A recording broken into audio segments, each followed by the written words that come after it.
her to know him just as a hero, because to us he was so much more. You know, he was our rock, he was our provider, he's what brought joy to our lives. The heartbreak and the grief of a police family mourning simply everything. For the first time, we are hearing directly from the widow of Burnsville Police Officer Paul Elmstrand. Now, Officer Elmstrand was one of the 3 emergency responders killed in the gunfire during a standoff nearly 2 weeks ago. Fellow officers and firefighters shared many heartfelt stories of all of these men during the memorial service this week. And tonight, Elmstrand's wife is sharing more about her husband. Paul Blume here now with more. And Paul, this couple had some big dreams together. Mary and Tim, they sure did. Really, it was the American dream, providing everything they possibly could for their 2 children, a bigger home, extended family, all under one roof. Paul Elmstrand's widow told me she never worried too much about her husband's safety on the job because Paul was, quote, so confident in his partners and his training, making what happened all the more agonizing.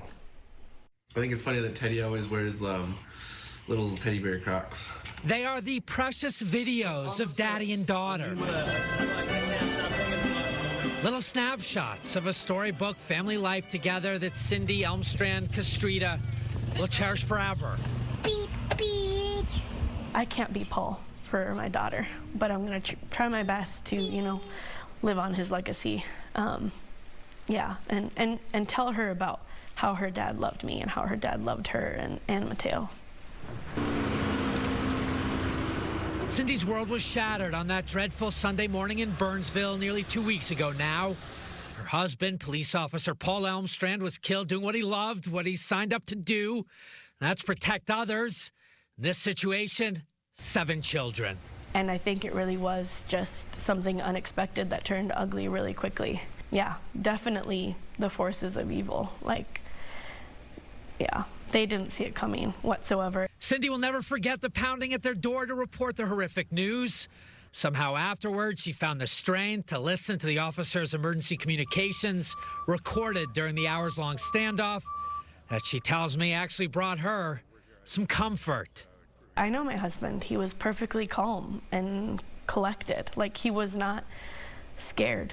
And I know that he probably thought in that moment everything was going to be just fine. I'm with the people who I trust. We've trained together. We know what to do.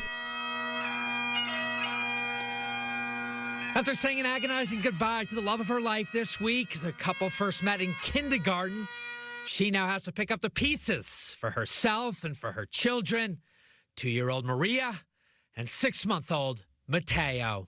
No one gives you a handbook of how to deal with something like this. And, you know, as many times as Paul and I talked about it, I never thought that it would be him. Yeah, I never wished that it would be him. You may remember from the memorial service on Wednesday, Paul had signed up to be a member of the Honor Guard and the state law enforcement organization responsible for honoring the fallen.